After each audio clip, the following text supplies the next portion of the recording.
Bonjour et bienvenue, voici les titres de ce journal. Ouverture de la première session 2019 du Conseil d'administration du Programme alimentaire mondial. La Côte d'Ivoire est représentée par son vice-président, Daniel Kablan-Duncan, invité en sa qualité de président du Conseil national pour la nutrition et facilitateur national pour l'élimination de la faim et de la malnutrition en Côte d'Ivoire. À la une également, la reprise des cours dans les établissements primaires et secondaires publics en Côte d'Ivoire, reprise timide. Nous ferons le point dans ce journal avec Abdoulaye Kouyaté, chef de cabinet du ministre de l'Éducation nationale.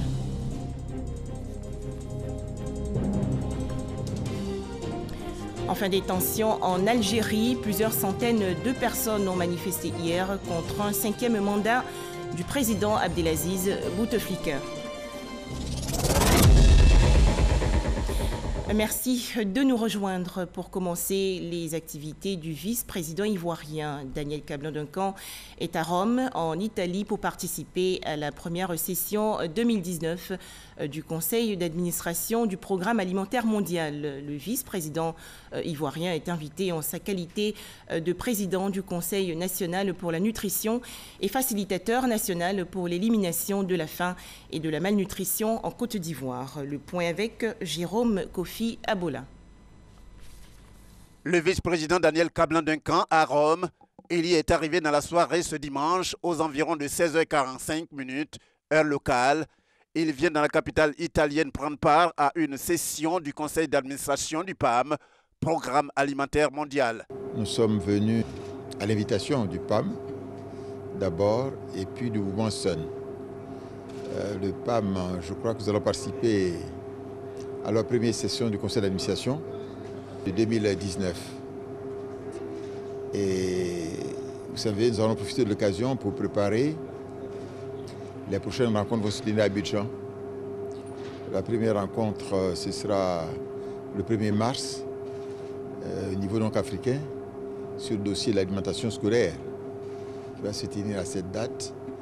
Et la deuxième rencontre, toujours en mars, je crois que c'est le 25 mars, il va y avoir l'inauguration du centre d'excellence de la lutte contre la faim, installé à Abidjan et qui va couvrir la zone Afrique de l'Ouest et Afrique du Centre. Le lendemain, nous avons une rencontre avec le SUN.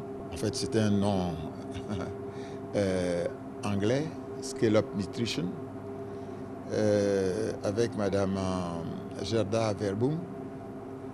On nous participera à un panel sur la lutte contre la faim et la lutte contre la malnutrition. Le vice-président Daniel Kablan-Duncan est président du Conseil national pour la nutrition et facilitateur national pour l'élimination de la faim et la malnutrition en Côte d'Ivoire. C'est surtout en cette qualité qu'il est l'invité du PAM à l'occasion de cette session de son conseil d'administration, conseil qui a entre autres prérogatives l'élaboration et la coordination des politiques à court et long terme d'assistance alimentaire. Des images à présent. Aujourd'hui, lundi 25 février, les cours ont timidement repris dans les établissements publics en Côte d'Ivoire. On le sait, les enseignants du primaire et du secondaire ont entamé une grève de plus de 4 semaines pour demander l'amélioration de leurs conditions de travail. Notre équipe de reportage était ce matin dans le district d'Abidjan, au lycée moderne d'Angré-Cocody par exemple. Les élèves des classes de 3e et terminale affrontent les examens blancs session 2019. Au niveau du primaire, certaines écoles publiques, dont l'EPP de Plateau Nord, sont restées fermées. Rappelons qu'une trêve sociale a été signée en 2017 entre les enseignants et le ministère de l'Éducation nationale. Selon le document, les organisations syndicales du secteur éducation-formation ne devraient pas faire de grève en Côte d'Ivoire jusqu'en 2022. Et justement, pour parler de la reprise des cours en Côte d'Ivoire, nous recevons Abdoulaye Kouyaté, chef de cabinet du ministère de l'Éducation nationale. Bonjour, Monsieur Kouyaté. Bonjour. Merci d'être sur ce plateau. Alors, depuis 4 semaines, les enseignants du primaire et du secondaire public ont entamé une grève. À ce jour, la reprise est-elle effective après les différentes négociations avec la ministre Kandia Camara? Je voudrais vous remercier. Avant de d'aborder le sujet proprement dit. Comme vous le disiez tout à l'heure à l'entame de cette émission, vous disiez que en août 2017, toutes les centrales syndicales et les plateformes ont signé un protocole avec le gouvernement de Côte d'Ivoire, en tête avec le Premier ministre, chef du gouvernement. Il est dit, n'est-ce pas, dans ce protocole, que les syndicats s'engagent à cet égard de ne pas rompre la trêve sociale par des grèves et obligés à coopérer pleinement pour la bonne marche du gouvernement. Voilà ce qui est dit, et je lis, n'est-ce pas, le texte. Donc l'éducation nationale marque sa surprise face, n'est-ce pas, à la rupture de cette trêve-là. En principe, jusqu'en 2022-2023, il ne devrait pas y avoir de grève. Il n'empêche qu'il y a des revendications. Ce n'est pas parce qu'il y a une trêve que les préoccupations des enseignants n'existent pas. Il y a des anciennes préoccupations, mais il peut y avoir également de nouvelles préoccupations. Mais tout cela devait se faire, n'est-ce pas, dans un cadre de dialogue, avec l'installation des cellules de dialogue dans tous les ministères, comme cela se fait chez nous au ministère de l'Éducation nationale, avec le Conseil consultatif de l'Éducation nationale. Et là, nous avons entamé depuis le 24 octobre les négociations avec les syndicats, dès lors que ces formations syndicales ont déposé, n'est-ce pas, des mots de grève. Et nous avons commencé d'octobre à ce jour, il y a eu 13 rencontres, soit avec le secrétaire permanent du conseil consultatif, soit avec le directeur de cabinet, soit avec le chef de cabinet que je suis, et quelquefois même avec le ministre de l'Éducation nationale pour leur parler. Et je voudrais dire que lorsque Madame le ministre a reçu toutes les formations syndicales le vendredi 15 février dernier, à l'entame de cela, parce que la raison évoquée, c'était qu'il n'était pas reçu. Madame le ministre a dit, bon, comme je viens de vous recevoir, dès lundi, nous allons commencer, n'est-ce pas, les négociations. Et les syndicats ont promis que dès lors que les négociations commencent, ils allaient sinon lever ou alors suspendre leur mot d'ordre de grève jusqu'à la fin, n'est-ce pas, de ces négociations qui devaient durer 3 semaines. Et justement, le vendredi dernier, à la fin de la première semaine de travail, nous avons posé, n'est-ce pas, ce postulat, à savoir, puisque vous avez promis devant le ministre que vous devez lever ou tout au moins suspendre le mot d'ordre de grève, nous souhaitons que vous leviez le mot d'ordre de grève. Donc, les syndicats ont dit qu'ils ne peuvent pas, tant qu'ils n'ont pas eu n'est-ce pas, de choses. Or, dans les règles de fonctionnement syndical entre le syndicat et les pouvoirs publics, mais le syndicat et le patronat, dès lors que les négociations commencent, si on ne lève pas le mot d'ordre de grève, on les suspend jusqu'à la fin des négociations. Voilà la règle. Ça existe, pas seulement en Côte d'Ivoire, mais dans tous les pays du monde. Nous sommes surpris aujourd'hui de constater que, n'est-ce pas, ces grèves continuent. Mais, comme vous le disiez, les choses sont mitigées. Dans la majeure partie, n'est-ce pas, du pays, en tout cas les cours ont commencé. C'est timide parce que nous venons, n'est-ce pas, des vacances de février. Alors la reprise, elle est timide à Abidjan. Nos reporters y étaient sur les lieux. Qu'en est-il dans les grandes villes, par exemple Bouaké ou Korogo? Bon, Bouaké, à Korogo, la reprise est effective, n'est-ce pas? À Odjéné, la reprise est effective. Et dans beaucoup de grandes métropoles. À Bouaké, la réalité, c'est que lors de la première semaine, de la deuxième semaine de grève, des enseignants encagoulés parcouraient, n'est-ce pas, les lycées et collèges, les inspections, n'est-ce pas, pour déloger ceux qui veulent faire les cours ou bien de déloger les élèves. Mais nous sommes surpris de cela parce que la même constitution qui donne droit donne le droit à la grève, mais cette même constitution, n'est-ce pas, donne également le droit à ceux qui veulent travailler d'aller au travail. Moi, je dis, la constitution n'est pas un supermarché, je suis désolé, vous prenez ce que vous voulez, non, c'est un tout. Donc, alors, ils empêchent ceux de leurs camarades qui veulent aller au cours. Bon, donc, à partir de ce moment, au jour des congés, les enseignants se sont organisés pour faire droit à leur droit de travail. Et c'est ce qui existe, c'est ce qui entraîne, n'est-ce pas, ces échauffourées. À Divo, par exemple, des syndicalistes ont fait des barricades devant les bureaux des inspections d'enseignement préscolaire et primaire. Bon, donc, nous avons alerté les autorités, n'est-ce pas, compétentes, n'est-ce pas, pour permettre à ceux qui veulent travailler d'aller travailler. Alors, quels sont les syndicats qui ont accepté de reprendre les cours ce lundi matin? Il y a le CNESI, qui était en grève, qui a levé son mot d'ordre de grève. Et puis, il y a, n'est-ce pas, la COSIFOP également, avec qui nous allons rentrer en négociation. Dès cet après-midi, nous poursuivons la négociation avec les syndicats qui ont levé leur mot d'ordre de grève, ou alors les syndicats qui n'ont pas déposé, qui n'ont pas donné de mot d'ordre de grève, mais qui ont les mêmes préoccupations que les formations syndicales qui sont en grève. Dès cet après-midi à 15h, nous allons poursuivre les négociations avec ces syndicats. Naturellement, aujourd'hui, nous avons arrêté les échanges avec les formations qui sont en grève, parce que, comme je le disais tantôt, dès lors que les négociations commencent, on devait pouvoir arrêter et puis poursuivre jusqu'à la fin des négociations. Alors seulement, si les syndicats le jugent utile, ils peuvent reconduire, n'est-ce pas, leur mot d'ordre de grève. Sinon, tant que les négociations sont engagées, on ne devrait pas être en grève. Alors, M. Kouyaté, au niveau du primaire, l'une des revendications des enseignants grévistes est la suppression des cours du mercredi. Qu'en est-il aujourd'hui? Non, la suppression des cours du mercredi, cela est venu après une étude aussi bien en Côte d'Ivoire, n'est-ce pas, chose que par le partenaire technique et financier.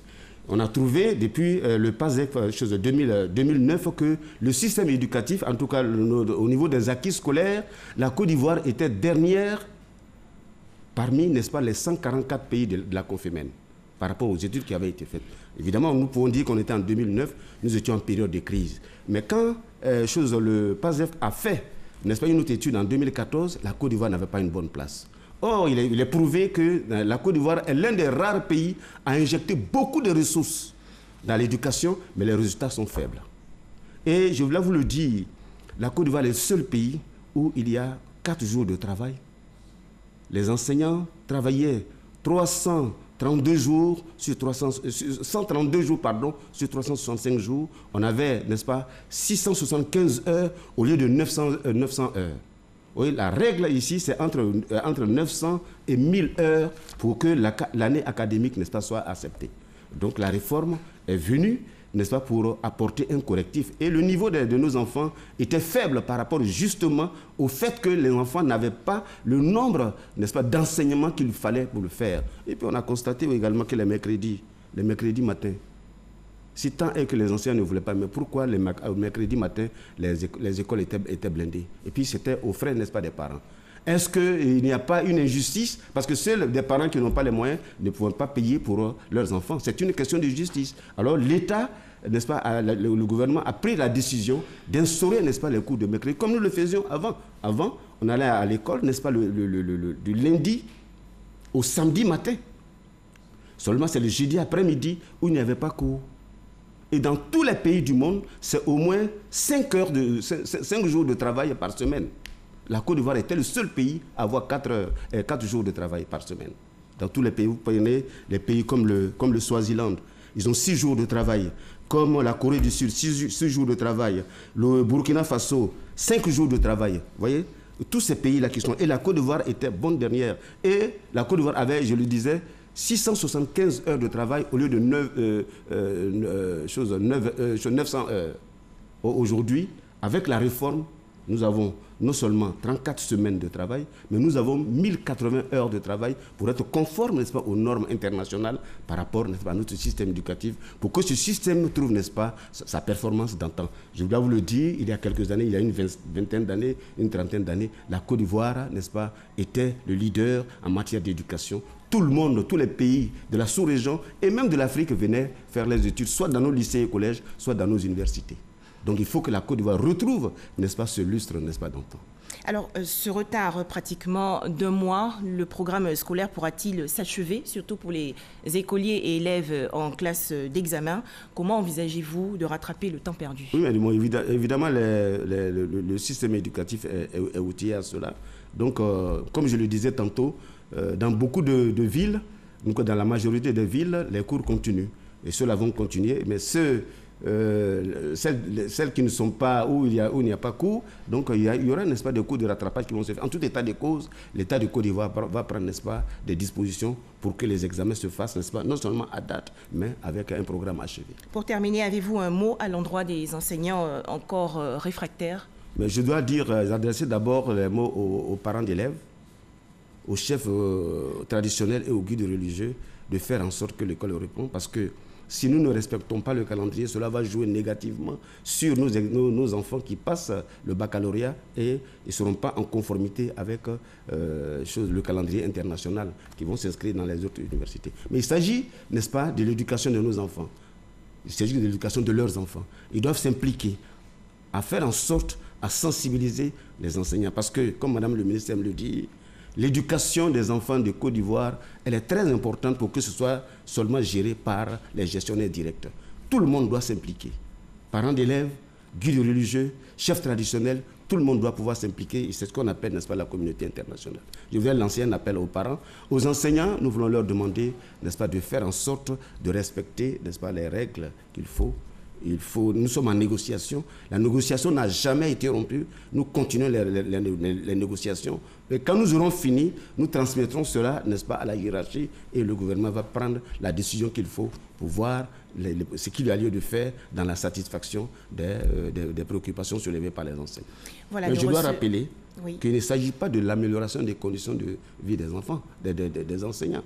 Je dois le dire que depuis 2011 à 2018, il y a 363 milliards et demi qui ont été consacrés, n'est-ce pas, aux mesures sociales, rien que pour le secteur éducation-formation. On ne peut pas dire cela. Les salaires ont été débloqués. Tous les engagements actés qui avaient été pris par l'ancien régime ont été, n'est-ce pas, pris en compte.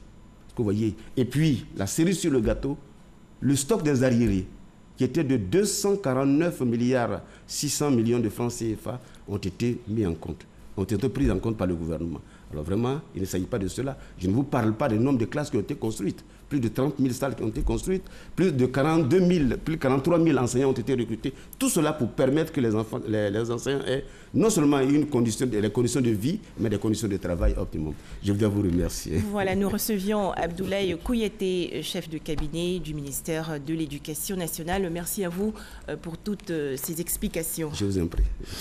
On poursuit donc ce journal. Toujours en Côte d'Ivoire, plus de 600 candidats au concours pédagogique ont composé ce samedi. Il s'agit des examens et concours pour les postes d'adjoint au chef d'établissement, adjoint au directeur des différents centres d'animation et de formation pédagogique. Il s'agit également des examens pour l'obtention du certificat d'aptitude pédagogique. Les précisions de Régis Kofi. C'est au lycée classique d'Abidjan qu'a démarré la visite du chef de cabinet de la ministre de l'Éducation nationale, de l'enseignement technique et de la formation professionnelle. 268 candidats repartis dans 11 salles composent dans les épreuves de dissertation et cas pratiques pour occuper les postes d'adjoint au chef d'établissement, ACE ou censeur. Aucune anomalie constatée. Dans ce centre, les consignes sont respectées. Les surveillants, ce sont nos professeurs. Ils sont là, tous là, avant l'heure. Puis les superviseurs viennent de la draine de la déco. Tout le monde est là. Et donc, tout se passe bien. Pour les candidats, ce concours est une aubaine à saisir. Après quand même quelques années d'enseignement, il faut aller un peu plus loin pour pouvoir gérer un établissement. Et donc, nous nous sommes lancés dans le concours. Prochaine étape, le lycée moderne de Cocody. 25 candidats affrontent les épreuves écrites du concours d'adjoint au directeur de CAFOP. Enfin, cap est mis sur le collège moderne du Plateau. Kouyaté Abdoulaye, le chef de cabinet de la ministre Kandia Camara, a encouragé les 315 candidats face aux épreuves du CEAP, certificat élémentaire d'aptitude pédagogique, et du CAP, certificat d'aptitude pédagogique. Ce concours est organisé parce qu'à l'horizon 2020-2021, il y a, n'est-ce pas, au moins au niveau du CDD, plus de 200 collèges qui sont prévus d'être construits. Au niveau, n'est-ce pas, de l'État, il y a au moins 70 collèges qui sont prévus, n'est-ce pas, d'être construits. Et tout cela, ça consomme, n'est-ce pas, du personnel. Pour les instituteurs, il est toujours bon, n'est-ce pas, d'avoir une promotion. Chez les adjoints au chef d'établissement ACE, 202 postes sont à pourvoir sur 268 candidats, tandis que 10 places d'adjoints de directeur de CAFOP ADC sont disponibles sur 25 candidats. Un tout autre sujet à présent, la Côte d'Ivoire participe à l'édition 2019 du Salon international de l'agriculture. En France, c'est une aubaine pour le pays, premier producteur mondial de fèves de cacao. Le stand ivoirien a justement retenu l'attention des visiteurs, notamment des jeunes enfants. Ils ont été instruits de la fabrication du chocolat. Les explications de Jean-Jacques Kouaméala. La pâte de chocolat renversée dans des semoules. Ces enfants, dont l'âge varie entre 4 et 10 ans, sont en pleine fabrication de bonbons au chocolat, un véritable jeu pour ces enfants au cours de l'atelier sur l'initiation au métier du cacao. Pendant plus de 2 heures, le maître chocolatier et les responsables du conseil Café Cacao ont présenté la fabrique du chocolat et aussi le circuit de production du cacao dont la Côte d'Ivoire est le premier producteur mondial. Il y a 2 axes.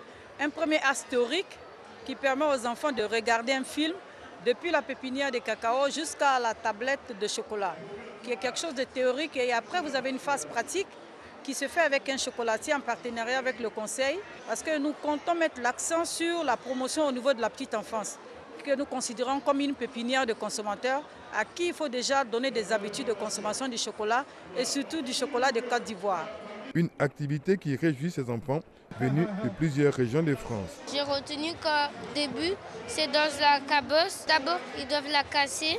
Après, ils doivent enlever les trucs qui sont à l'intérieur de la cabosse pour les mettre dans les feuilles de banane. Et dans les feuilles de banane, ils attendent 6 jours. Chaque 2 jours, le patron il vient pour revoir, pour les mélanger. Et après, ça va devenir jus. J'ai bien aimé l'activité qu'on a fait du chocolat. Ça m'a bien plu. On a appris beaucoup de choses. Et j'ai bien aimé le salon de l'agriculture. Les parents aussi sont satisfaits des travaux qui a réuni plusieurs enfants. J'ai emmené mes enfants au salon d'agriculture pour qu'ils connaissent, pour qu'ils dévoilent un peu tout intéressant. Et on s'est arrêté sur le chocolat par hasard, très satisfaite. Ça a été très agréable et les enfants ils étaient très heureux de passer un bon moment dans ça. À côté de cette activité, une autre attraction sur le stand ivoirien. Un tisserand venu de Korogo en pleine action qui impressionne les visiteurs. C'est très très joli, magnifique, impressionnant à voir la rapidité aussi, très très bien, c'est magnifique. Le foutou banane et le riz accompagné de la sauce aubergine servis dans des assiettes en miniature dans une ambiance de maquis à l'ivoirienne constitue une autre curiosité du stand ivoirien du ministère de l'Agriculture et du Développement rural. Les nombreux visiteurs se régalent à chacun de leurs passages sur le stand de Côte d'Ivoire. Quelle stratégie pour accélérer le processus de délimitation des territoires de village en Côte d'Ivoire? Question au centre d'un séminaire organisé récemment par l'Agence foncière rurale. Il s'agit pour l'AFOR d'identifier les obstacles qui entravent la mise en œuvre de ce projet et trouver des solutions durables à la réalisation en 2019. Le point avec Michel Digré. Délimiter 2500 villages avec à l'appui des arrêtés ministériels signés. C'est le challenge que doit relever l'Agence foncière rurale pour bénéficier d'un financement de 6 milliards de francs CFA de l'Union européenne. Des blocages sont toutefois enregistrés. Une réunion d'accélération du processus de délimitation des territoires de village est alors initiée. Le premier blocage, c'est surtout l'arrivée tardive des moyens qui sont à mettre à la disposition des comités villageois. Et ces moyens quelquefois arrivent tardivement, au point que quand l'opérateur technique arrive sur le terrain, les parents ont déjà dépensé ces sommes d'argent. La sensibilisation, qui ma foi souvent n'est pas soutenue, au point que des parents ne savent pas de quoi il s'agit, sont méfiants par rapport à l'opération. Des actions d'envergure sont annoncées pour les jours à venir. Nous sommes obligés de ratisser au niveau de tous les projets qui sont sur le terrain, dont celui du PARIX, celui financé par l'Union européenne, ceux financés par la Côte d'Ivoire elle-même, pour voir sur le chemin quels sont les blocages, les lever, comment créer une synergie forte entre les acteurs de terrain, le corps préfectoral, les entreprises qui sont sur le terrain, voir leur niveau de financement par la BAD, par l'État de Côte d'Ivoire ou par l'Union européenne, et voir leur plan de charge de travail, le personnel qui est effectivement sur le terrain, pour que nous soyons certains que le travail a lieu sur le terrain. Pour l'heure, l'état d'avancement de l'opération dans chaque département a été présenté. Le plan d'action des opérateurs techniques agréés ainsi qu'un outil de suivi des activités a été remis aux autorités préfectorales. Le Conseil régional du Cavali a tenu récemment sa première session ordinaire au titre de l'année 2019. L'occasion pour sa présidente Anne-Désirée Ouloto de faire l'état des lieux de la gestion de l'ancienne équipe. Anne-Désirée Ouloto a également évoqué les stratégies qu'elle entend mettre en place pour insuffler une nouvelle dynamique au développement durable de la région. Abou Sanogo.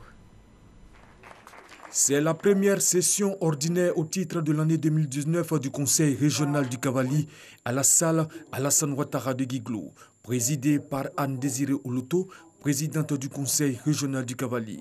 Ils étaient au total 38 conseils régionaux sur 41, parmi lesquels les membres du bureau du Conseil réunis afin de jeter les bases d'un Cavali nouveau. L'une des priorités de la présidente du Conseil régional du Cavali, dès son élection à la tête de cet instrument de développement local, est de permettre à ses collaborateurs de travailler dans des conditions optimales de rendement. Cette session constitue donc pour elle le coup d'envoi de ses missions dans la région du Cavali. Nous avons eu l'occasion donc de passer un peu en revue les activités déjà menées, mais surtout d'échanger sur notre vision. Notre vision à travailler au rayonnement du Cavali, notre vision à être proche des populations et à tout mettre en œuvre pour développer des projets qui vont consolider la paix et des projets donc qui vont booster le développement de la région. Ce que nous souhaitons, c'est travailler uniquement dans l'intérêt général, travailler pour les populations, travailler pour la paix et pour le développement. Pour le préfet de région, préfet du département de Guiglou, il s'est agi d'une session de cadrage qui permet de savoir comment le conseil régional sera dirigé. Il s'est par ailleurs réjoui de l'engagement de la nouvelle équipe régionale dirigée par Anne-Désirée Ouloto. Cela nous permet de penser que le conseil sera dirigé avec beaucoup de maîtrise, beaucoup de responsabilité, parce que Madame la ministre a l'expérience de la gestion des structures importantes. Cette session de cadrage a été suivie d'un séminaire de formation à l'intention des conseils régionaux et des administratifs. Durant 2 jours, ils ont été instruits par le secrétariat national au renforcement des capacités sur les rudiments de la bonne gouvernance. On poursuit avec le lancement de la première édition du Festival de San Pedro. Cet événement veut promouvoir le patrimoine culturel de cette ville. Thème retenu, cohésion sociale, San Pedro, Villeneuve. On en parle avec Sam Conan. L'inspecteur d'État Théophile Awandouli posant la première pierre de la future statue de Saint-Pierre qui va être érigée dans 6 mois sur cette colline. San Pedro qui signifie en effet Saint-Pierre en français est le nom donné par Soeri Costa, le premier explorateur portugais qui a foulé le sol de la région un 22 février, jour de la commémoration de la chaire de Saint-Pierre. C'était à l'occasion du lancement de la première édition du Festival de San Pedro, initié par la municipalité. Qu'il me soit permis d'exprimer ma profonde gratitude et mon infinie reconnaissance à notre maman, Madame la Première Dame de la République de Côte d'Ivoire, pour la prise en charge de la stèle. L'objectif de l'institution de ce festival est de faire de la destination San Pedro la plus prisée du pays, à travers non seulement la promotion du riche patrimoine naturel, culturel, touristique, avec ses belles plages, mais aussi présenter ses potentialités économiques avec son premier port exportateur de cacao au monde. L'inspecteur d'État représentant le vice-président Daniel Kablan-Denkan a salué cette initiative qui s'inscrit selon lui dans la vision des feu Félix Houphouët-Boigny et du président Alassane Ouattara.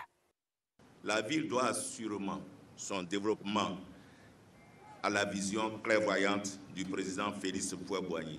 Aujourd'hui, San Pedro est devenu, sous la haute égide du président de la République, son Excellence Alassane Ouattara, héritier et digne héritier du président Félix Houphouët-Boigny, le 2e pôle économique de la Côte d'Ivoire.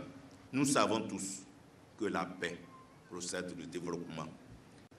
Je voudrais profiter de l'occasion pour lancer un vibrant appel à la tolérance, au bon ton, à la cohésion, à la réconciliation, à l'unité nationale au-delà des divergences sociales, sociologiques, politiques, culturelles et religieuses. Un festival qui sera marqué également pendant 3 jours par des défilés en tenue traditionnelle de toutes les communautés vivant à San Pedro, de la gastronomie avec des fruits de mer et des visites de sites touristiques. Direction à présent Ouagadougou, capitale du Burkina Faso. La 26e édition du Festival panafricain du cinéma et de la télévision de Ouagadougou s'est ouverte ce samedi. Cet événement va récompenser les meilleurs cinéastes du continent. Serge Koléa. Sa silhouette ne passe pas inaperçue. Ibrahim Kafando, la mascotte du FESPACO, arbore fièrement les couleurs de son faso natal pour traduire aux milliers de visiteurs et de festivaliers l'hospitalité du pays des hommes intègres. Bienvenue à la Côte d'Ivoire, au Burkina Faso. Bienvenue au FESPACO.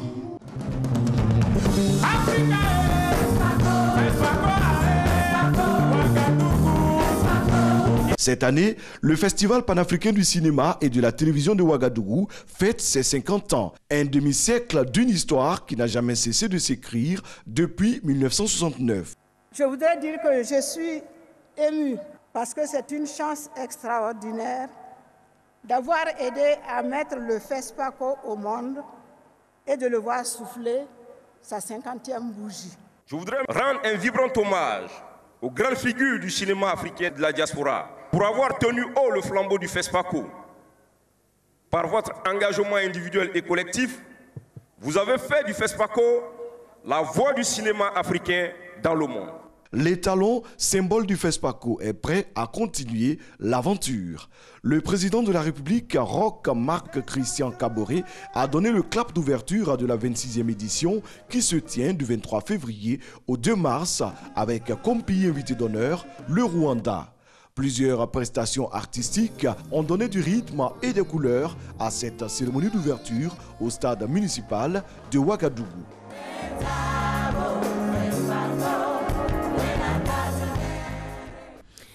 Hors de chez nous, de nouvelles manifestations contre un 5e mandat du président Abdelaziz Bouteflika en Algérie.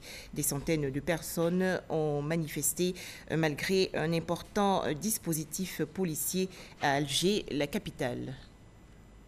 Voilà, merci de nous avoir suivis.